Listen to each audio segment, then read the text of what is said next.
ସାଙ୍ଗମାନେ ପ୍ରତିବର୍ଷ ଆମେ ହାପି ନ୍ୟୁ ଇୟର କହି ନୂଆ ବର୍ଷଟିକୁ ଷ୍ଟାର୍ଟ କରିଥାଉ। କିନ୍ତୁ ଏଇ ବର୍ଷଠାରୁ ଆମେ ରାଧେ ରାଧେ କହି ନୂଆ ବର୍ଷଟିକୁ ଆରମ୍ଭ କରିବା। ରାଧେ ରାଧେ। ତ ସକାଳୁ ଆମକୁ ଟାଇମ୍ ହେଇନଥିଲା ତ ଯାଇନଥିଲୁ ଆମେ ମନ୍ଦିର। ସନ୍ଧ୍ୟାବେଳେ ଆମେ ଯାଇଥିଲୁ ମନ୍ଦିର।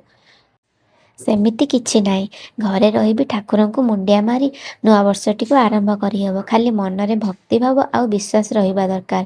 କିନ୍ତୁ ମନ୍ଦିରକୁ ଗଲେ ଅସୀମ ଖୁସି ମିଳେ ଆଉ ମନକୁ ଶାନ୍ତ ଲାଗିଥାଏ। ସେଥିପାଇଁ ମୁଁ ମନ୍ଦିର ଟିକେ ଯାଇଥାଉ।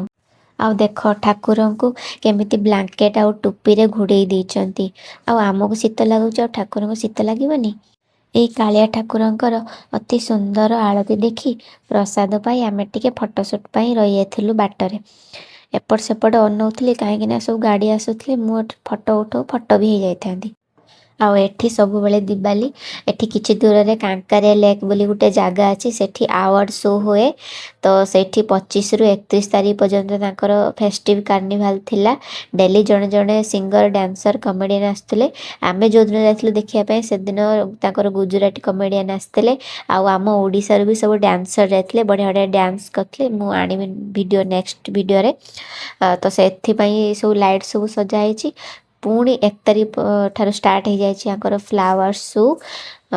ତ କିଛି ନା କିଛି ସବୁବେଳେ ଏଠି ହେଉଛି ଇଣ୍ଟରେଷ୍ଟିଂ ତାଙ୍କର।